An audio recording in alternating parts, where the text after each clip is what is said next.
أعوذ بالله من الشيطان الرجيم. بسم الله الرحمن الرحيم.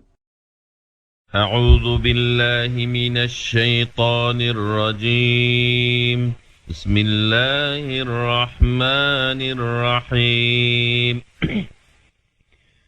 قال الملأ الذين استكبروا من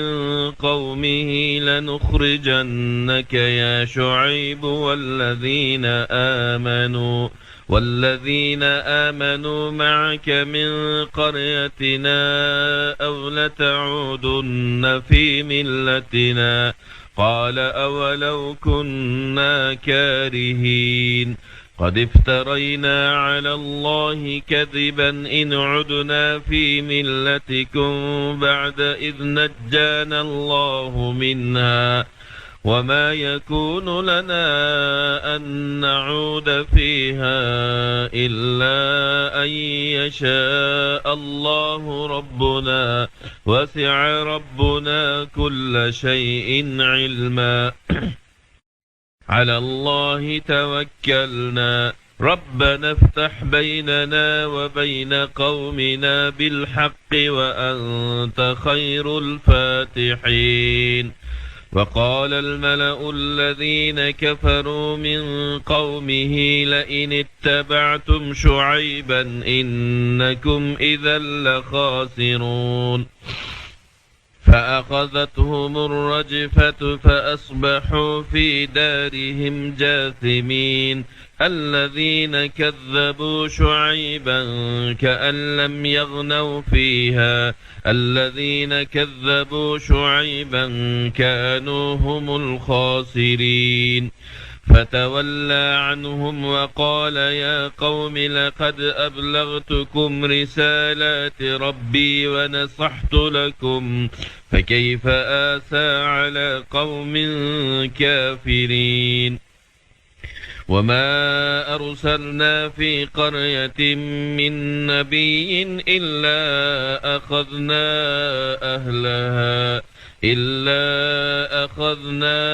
أهلها بالبأساء والضراء لعلهم يضرعون ثم بدلنا مكان السيئة الحسنة حتى عفوا وقالوا قد مس آباءنا الضراء والسراء فأخذناهم بغتة وهم لا يشعرون. ولو أن أهل القرى آمنوا واتقوا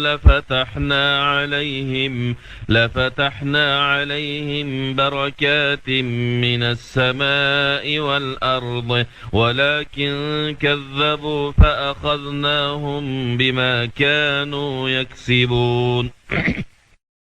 أفأمن أهل القرى أن يأتيهم بأسنا بياتا وهم نائمون أوأمن أهل القرى أن يأتيهم بأسنا ضحى وهم يلعبون أفأمنوا مكر الله فلا يأمن مكر الله إلا القوم الخاسرون. أولم يهد للذين يرثون الأرض من بعد أهلها أن لو نشاء أصبناهم بذنوبهم ونطبع على قلوبهم فهم لا يسمعون. تلك القرى نقص عليك من أنبائها ولقد جاءتهم رسلهم بالبينات فما كانوا ليؤمنوا بما كذبوا من قبل كذلك يطبع الله على قلوب الكافرين. وما وجدنا لأكثرهم من عهد وإن وجدنا أكثرهم لفاسقين. ثم بعثنا من بعدهم موسى بآياتنا إلى فرعون وملئه فظلموا بها فانظر كيف كان عاقبة المفسدين. وقال موسى يا فرعون إني رسول من رب العالمين حقيق على ألا أقول على الله إلا الحق قد جئتكم ببينة من ربكم فأرسل معي بني إسرائيل. قال إن كنت جئت بآية فأت بها إن كنت من الصادقين. فألقى عصاه فإذا هي ثعبان مبين ونزع يده فإذا هي بيضاء للناظرين. قال الملأ من قوم فرعون إن هذا لساحر عليم يريد أن يخرجكم من أرضكم فماذا تأمرون. قالوا أرجه وأخاه وأرسل في المدائن حاشرين يأتوك بكل ساحر عليم. وجاء السحرة فرعون قالوا إن لنا لأجرا إن كنا نحن الغالبين. قال نعم وإنكم لمن المقربين. قالوا يا موسى إما أن تلقي وإما أن نكون نحن الملقين. قال ألقوا فلما ألقوا سحروا أعين الناس واسترهبوهم وجاءوا بسحر عظيم. وأوحينا إلى موسى أن ألق عصاك فإذا هي تلقف ما يأفكون فوقع الحق وبطل ما كانوا يعملون فغلبوا هنالك وانقلبوا صاغرين وألقي السحرة ساجدين قالوا آمنا برب العالمين رب موسى وهارون. قال فرعون آمنتم به قبل أن آذن لكم إن هذا لمكر مكرتموه في المدينة لتخرجوا منها أهلها فسوف تعلمون. لأقطعن أيديكم وأرجلكم من خلاف ثم لأصلبنكم أجمعين. قالوا إنا إلى ربنا منقلبون وما تنقم منا إلا أن آمنا بآيات ربنا لما جاءتنا ربنا أفرغ علينا صبرا وتوفنا مسلمين. وقال الملأ من قوم فرعون أتذر موسى وقومه ليفسدوا في الأرض ويذرك وآلهتك قال سنقتل أبناءهم ونستحيي نساءهم وإنا فوقهم قاهرون. قال موسى لقومه استعينوا بالله واصبروا إن الأرض لله يورثها من يشاء من عباده والعاقبة للمتقين. قالوا أوذينا من قبل أن تأتينا ومن بعد ما جئتنا قال عسى ربكم أن يهلك عدوكم ويستخلفكم في الأرض فينظر كيف تعملون. ولقد أخذنا آل فرعون بالسنين ونقص من الثمرات لعلهم يذكرون. فإذا جاءتهم الحسنة قالوا لنا هذه وإن تصبهم سيئة يطيروا بموسى ومن معه ألا إنما طائرهم عند الله ولكن أكثرهم لا يعلمون وقالوا مهما تأتنا به من آية لتسحرنا بها فما نحن لك بمؤمنين فأرسلنا عليهم الطوفان والجراد والقمل والضفادع والدم آيات مفصلات فاستكبروا وكانوا قوما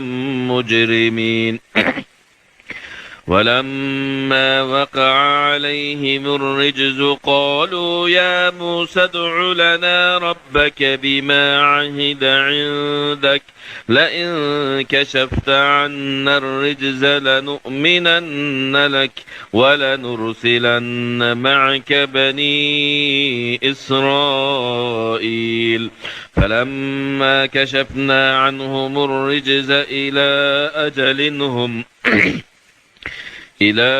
أجل هم بالغوه إذا هم ينكثون فانتقمنا منهم فأغرقناهم في اليم بأنهم كذبوا بآياتنا وكانوا عنها غافلين وأورثنا القوم الذين كانوا يستضعفون مشارق الأرض ومغاربها التي باركنا فيها وتمت كلمة ربك الحسنى على بني إسرائيل بما صبروا ودمرنا ما كان يصنع فرعون وقومه وما كانوا يعرشون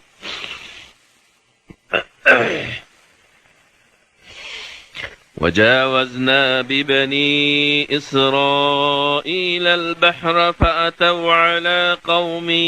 يعكفون على أصنام لهم قالوا يا موسى اجعل لنا إلها كما لهم آلهة قال إنكم قوم تجهلون إن هؤلاء متبر ما هم فيه وباطل ما كانوا يعملون قال أغير الله أبغيكم إلها وهو فضلكم على العالمين وإذ أنجيناكم من آل فرعون يسومونكم سوء العذاب يقتلون أبناءكم ويستحيون نساءكم وفي ذلكم بلاء من ربكم عظيم وواعدنا موسى 30 ليلة وأتممناها ب10 فتم ميقات ربه 40 ليلة فقال موسى لأخيه هارون اخلفني في قومي وأصلح ولا تتبع سبيل المفسدين ولما جاء موسى لميقاتنا وكلمه ربه قال رب أرني أنظر إليك قال لن تراني ولكن انظر إلى الجبل فإن استقر مكانه فسوف تراني فلما تجلى ربه للجبل جعله دكا وخر موسى صعقا فلما أفاق قال سبحانك تبت إليك وأنا أول المؤمنين قال يا موسى إني اصطفيتك على الناس برسالاتي وبكلامي فخذ ما آتيتك وكن من الشاكرين. وكتبنا له في الألواح من كل شيء موعظة وتفصيلا لكل شيء فخذها بقوة وأمر قومك يأخذوا بأحسنها سأريكم دار الفاسقين. سأصرف عن آياتي الذين يتكبرون في الأرض بغير الحق وإن يروا كل آية لا يؤمنوا بها وإن يروا سبيل الرشد لا يتخذوه سبيلا وإن يروا سبيل الغي يتخذوه سبيلا ذلك بأنهم كذبوا بآياتنا وكانوا عنها غافلين. والذين كذبوا بآياتنا ولقاء الآخرة حبطت أعمالهم هل يجزون إلا ما كانوا يعملون. واتخذ قوم موسى من بعده من حليهم عجلا جسدا له خوار ألم يروا أنه لا يكلمهم ولا يهديهم سبيلا اتخذوه وكانوا ظالمين. ولما سقط في أيديهم ورأوا أنهم قد ضلوا قالوا لئن لم يرحمنا ربنا ويغفر لنا لنكونن من الخاسرين. ولما رجع موسى إلى قومه غضبان أسفا قال بئس ما خلفتموني من بعدي أعجلتم أمر ربكم وألقى الألواح وأخذ برأس أخيه يجره إليه قال ابن أم إن القوم استضعفوني وكادوا يقتلونني فلا تشمت بي الأعداء ولا تجعلني مع القوم الظالمين. قال رب اغفر لي ولأخي وأدخلنا في رحمتك وأنت أرحم الراحمين. إن الذين اتخذوا العجل سينالهم غضب من ربهم وذلة في الحياة الدنيا وكذلك نجزي المفترين. والذين عملوا السيئات ثم تابوا من بعدها وآمنوا إن ربك من بعدها لغفور رحيم. ولما سكت عن موسى الغضب أخذ الألواح وفي نسختها هدى ورحمة للذين هم لربهم يرهبون. واختار موسى قومه 70 رجلا لميقاتنا فلما أخذتهم الرجفة قال رب لو شئت أهلكتهم من قبل وإياي أتهلكنا بما فعل السفهاء منا إن هي إلا فتنتك تضل بها من تشاء وتهدي من تشاء أنت ولينا فاغفر لنا وارحمنا وأنت خير الغافرين. واكتب لنا في هذه الدنيا حسنة وفي الآخرة إنا هدنا إليك. قال عذابي أصيب به من أشاء ورحمتي وسعت كل شيء فسأكتبها للذين يتقون ويؤتون الزكاة والذين هم بآياتنا يؤمنون. الذين يتبعون الرسول النبي الأمي الذي يجدونه مكتوبا عندهم في التوراة والإنجيل يأمرهم بالمعروف وينهاهم عن المنكر ويحل لهم الطيبات ويحرم عليهم الخبائث ويضع عنهم إصرهم والأغلال التي كانت عليهم. فالذين آمنوا به وعزروه ونصروه واتبعوا النور الذي أنزل معه أولئك هم المفلحون. قل يا أيها الناس إني رسول الله إليكم جميعا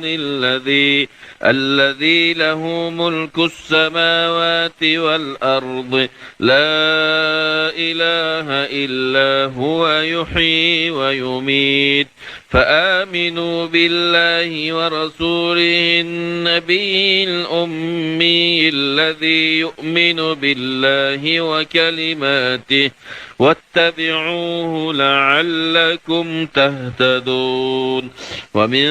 قوم موسى أمة يهدون بالحق وبه يعدلون. وقطعناهم 12 أسباطا أمما وأوحينا إلى موسى إذ استسقاه قومه أن اضرب بعصاك الحجر فانبجست منه 12 عينا قد علم كل أناس مشربهم وظللنا عليهم الغمام وأنزلنا عليهم المن والسلوى كلوا من طيبات ما رزقناكم وما ظلمونا ولكن كانوا أنفسهم يظلمون. وإذ قيل لهم اسكنوا هذه القرية وكلوا منها حيث شئتم وقولوا حطة وادخلوا الباب سجدا نغفر لكم خطيئاتكم سنزيد المحسنين. فبدل الذين ظلموا منهم قولا غير الذي قيل لهم فأرسلنا عليهم رجزا من السماء بما كانوا يظلمون. واسألهم عن القرية التي كانت حاضرة البحر إذ يعدون في السبت إذ تأتيهم حيتانهم يوم سبتهم شرعا ويوم لا يسبتون لا تأتيهم كذلك نبلوهم بما كانوا يفسقون. وإذ قالت أمة منهم لم تعظون قوما الله مهلكهم أو معذبهم عذابا شديدا قالوا معذرة إلى ربكم ولعلهم يتقون فلما نسوا ما ذكروا به أنجينا الذين ينهون عن السوء وأخذنا الذين ظلموا بعذاب بئيس بما كانوا يفسقون فلما عتوا عما نهوا عنه قلنا لهم كونوا قردة خاسئين وإذ تأذن ربك ليبعثن عليهم إلى يوم القيامة من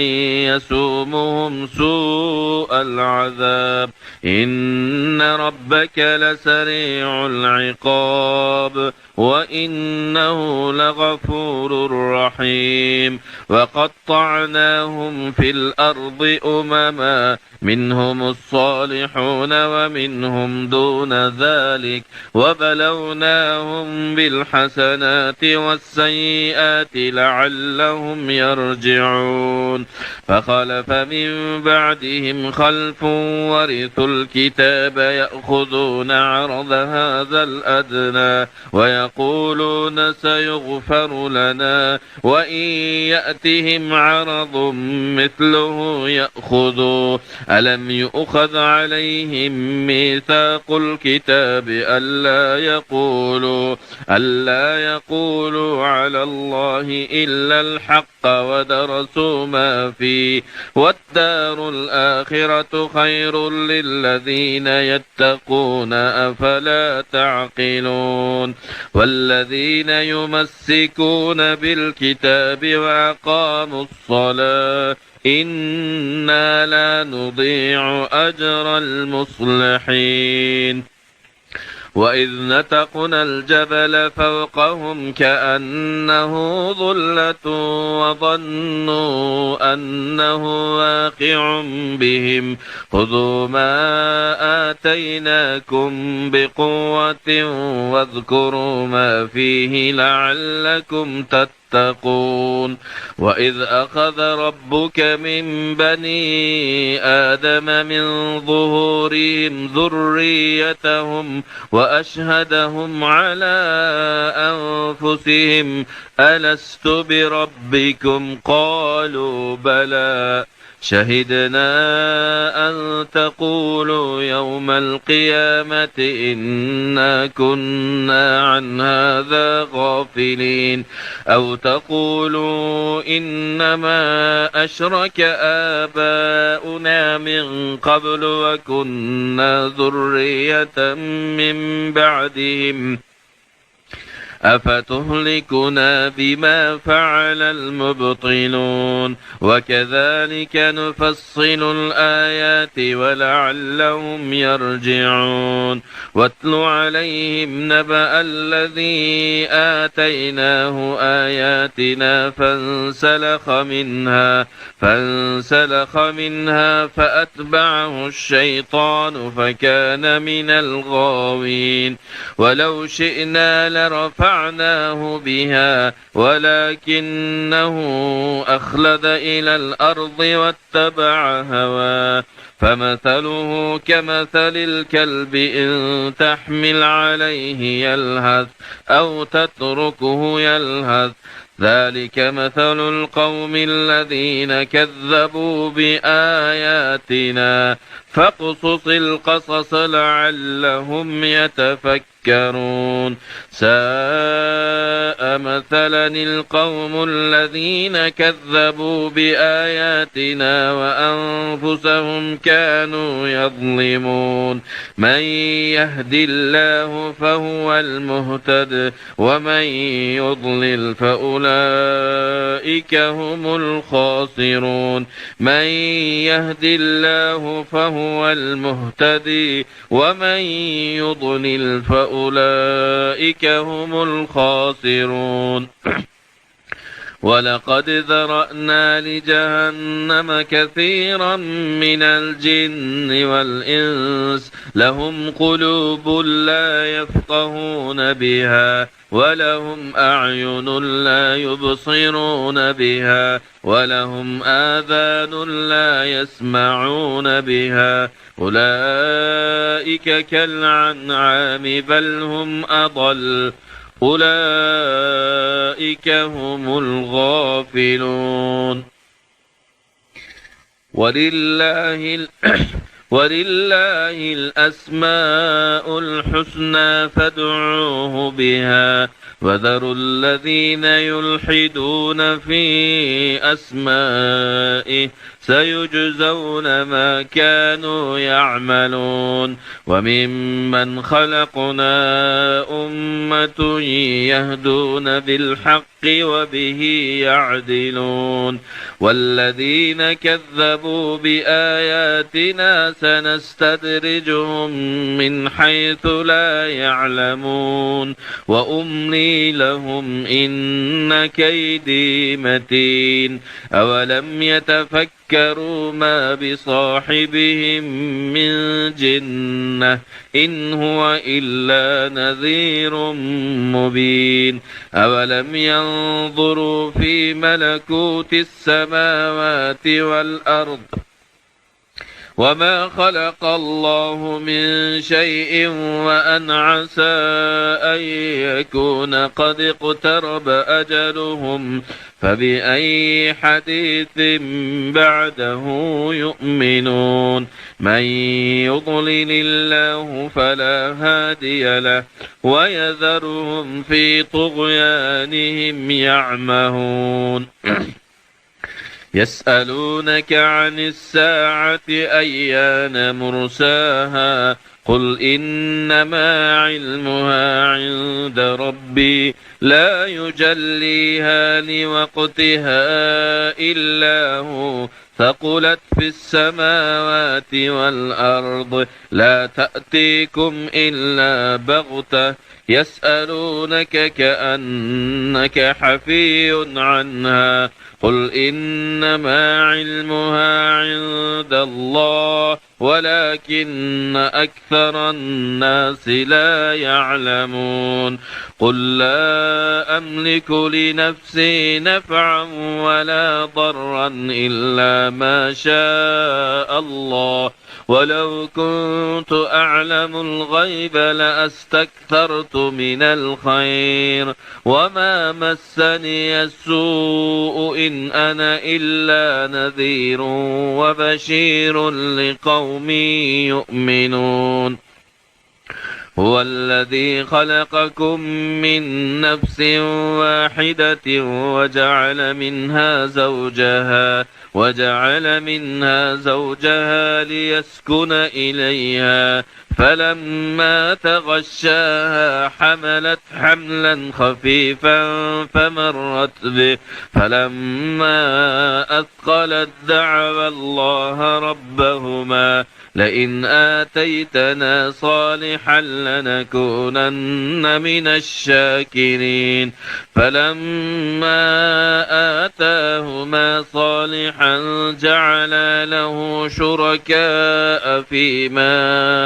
آتاهما فتعالى الله عما يشركون أيشركون ما لا يخلق شيئا وهم يخلقون ولا يستطيعون لهم نصرا ولا أنفسهم ينصرون وإن تدعوهم إلى الهدى لا يتبعوكم سواء عليكم أدعوتموهم أم أنتم صامتون إن الذين تدعون من دون الله عباد أمثالكم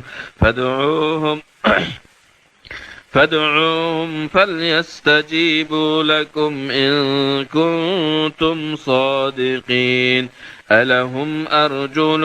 يمشون بها أم لهم أيدي يبطشون بها أم لهم أعين يبصرون بها أم لهم آذان يسمعون بها قل ادعوا شركاءكم ثم كيدون فلا تنظرون إن وليي الله الذي نزل الكتاب وهو يتولى الصالحين والذين تدعون من دونه لا يستطيعون نصركم ولا أنفسهم ينصرون وإن تدعوهم إلى الهدى لا يسمعون وتراهم ينظرون إليك وهم لا يبصرون خذ العفو وأمر بالعرف وأعرض عن الجاهلين وإما ينزغنك من الشيطان نزغ فاستعذ بالله إنه سميع عليم إن الذين اتقوا إذا مسهم طائف من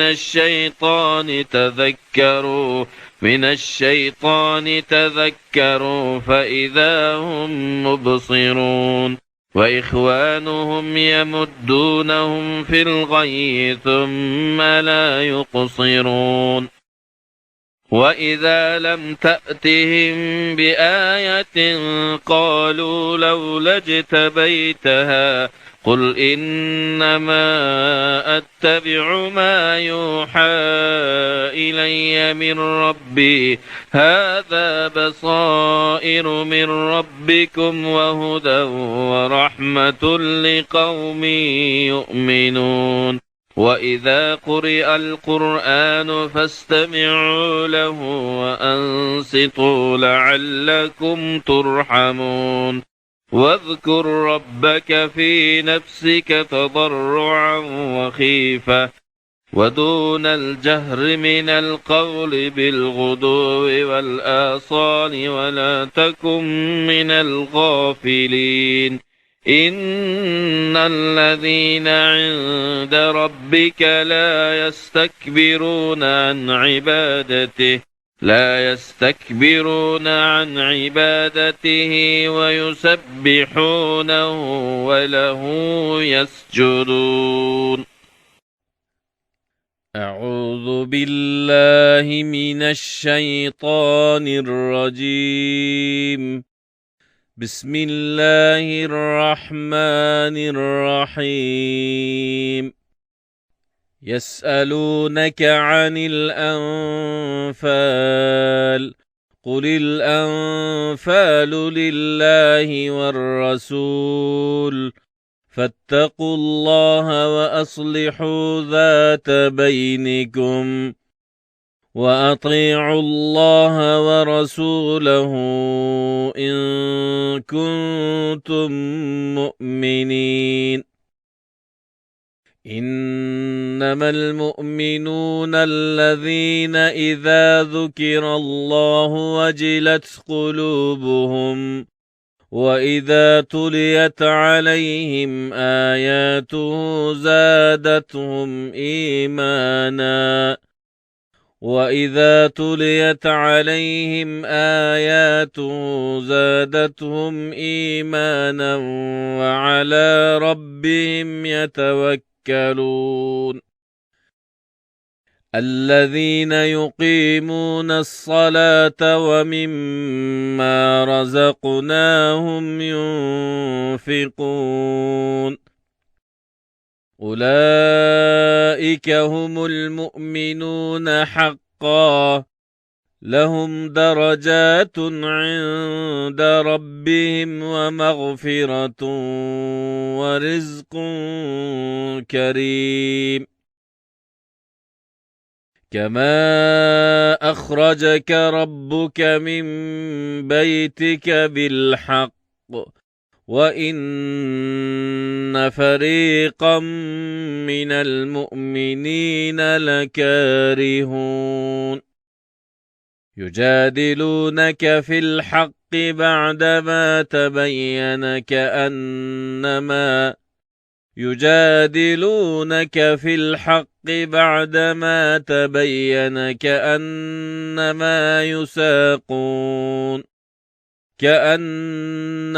يساقون إلى الموت وهم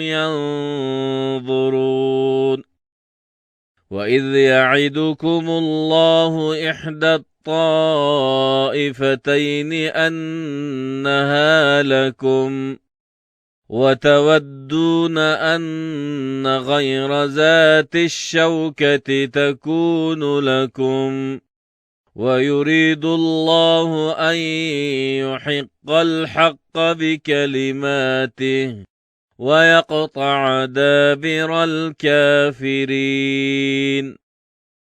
ليحق الحق ويبطل الباطل ولو كره المجرمون. إذ تستغيثون ربكم فاستجاب لكم أني ممدكم بألف من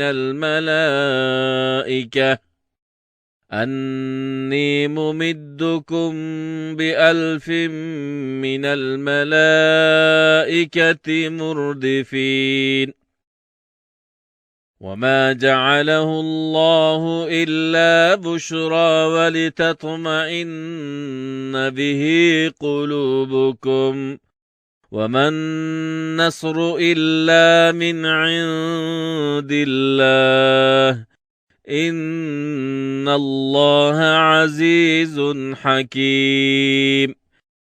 إذ يغشيكم النعاس أمنة منه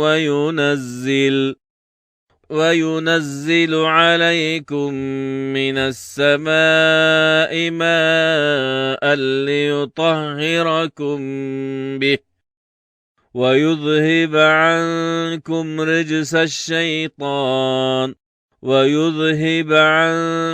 رجز الشيطان وليربط على قلوبكم ويثبت به الأقدام. إذ يوحي ربك إلى الملائكة أني معكم فثبتوا الذين آمنوا سألقي في قلوب الذين كفروا الرعب فاضربوا فوق الأعناق واضربوا منهم كل بنان. ذلك بأنهم شاقوا الله ورسوله ومن يشاقق الله ورسوله فإن الله شديد العقاب. ذلكم فذوقوه وأن للكافرين عذاب النار.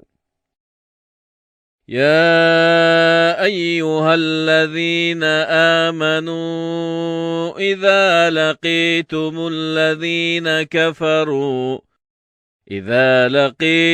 الذين كفروا زحفا فلا تولوهم الأدبار ومن يولهم يومئذ دبره إلا متحرفا لقتال أو متحيزا إلى فئة فقد باء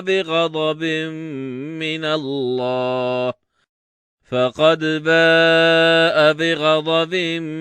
من الله ومأواه جهنم وبئس المصير. فلم تقتلوهم ولكن الله قتلهم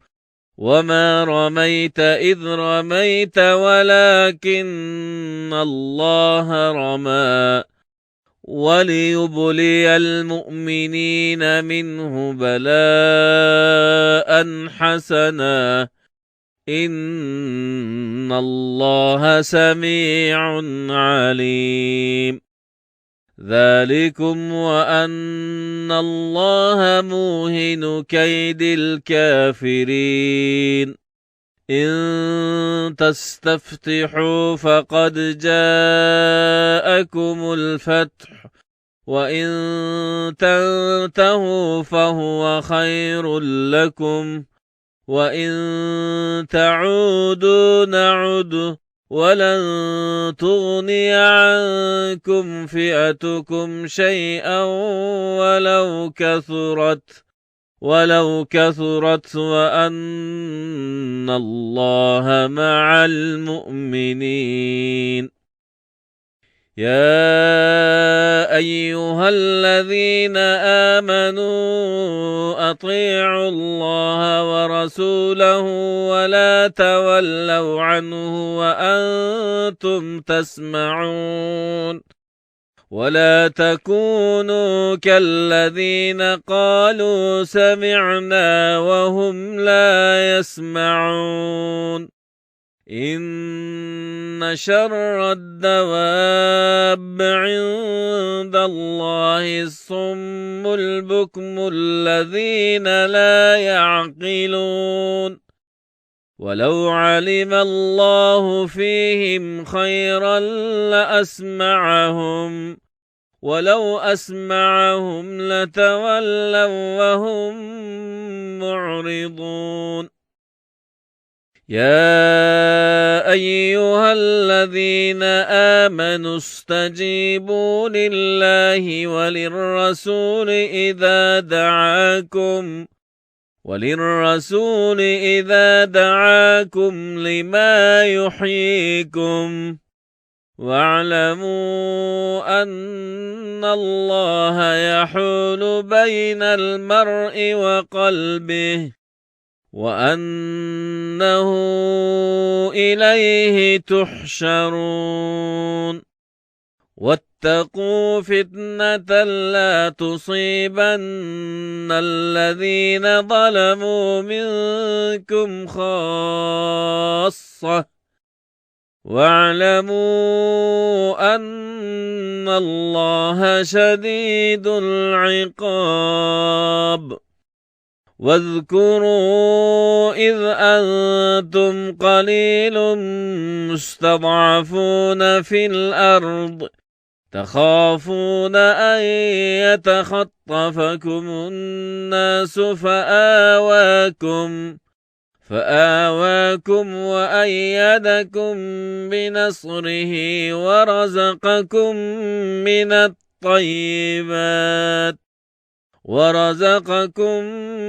من الطيبات لعلكم تشكرون يا أيها الذين آمنوا لا تخونوا الله والرسول وتخونوا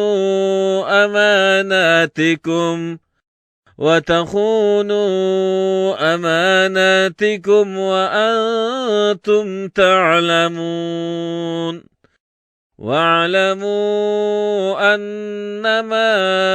أموالكم وأولادكم فتنة وأن الله عنده أجر عظيم يا أيها الذين آمنوا إن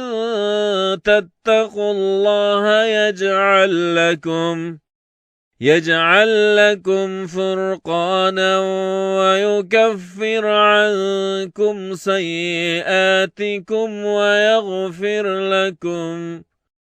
والله ذو الفضل العظيم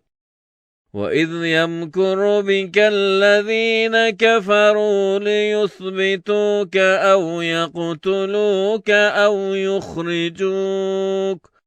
ويمكرون ويمكر الله والله خير الماكرين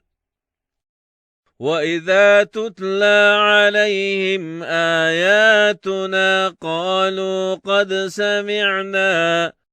قالوا قد سمعنا لو نشاء لقلنا مثل هذا إن هذا إلا أساطير الأولين وإذ قالوا اللهم إن كان هذا هو الحق من عندك فأمطر علينا حجارة من السماء أو ائتنا بعذاب أليم وما كان الله ليعذبهم وأنت فيهم وما كان الله معذبهم وهم يستغفرون وما لهم ألا يعذبهم الله وهم يصدون عن المسجد الحرام وما كانوا أولياءه إن أولياءه إلا المتقون ولكن أكثرهم لا يعلمون وما كان صلاتهم عند البيت إلا مكاء وتصديه فذوقوا العذاب بما كنتم تكفرون إن الذين كفروا ينفقون أموالهم ليصدوا عن سبيل الله فسينفقونها ثم تكون عليهم حسرة ثم يغلبون والذين كفروا إلى جهنم يحشرون ليميز الله الخبيث من الطيب ويجعل الخبيث بعضه على بعض فيركمه جميعا فيجعله في جهنم أولئك هم الخاسرون قل للذين كفروا إن ينتهوا يغفر لهم ما قد سلف وإن يعودوا فقد مضت سنة الأولين وقاتلوهم حتى لا تكون فتنة ويكون الدين كله لله فإن انتهوا فإن الله بما يعملون بصير وإن تولوا فاعلموا أن الله مولاكم نعم المولى ونعم النصير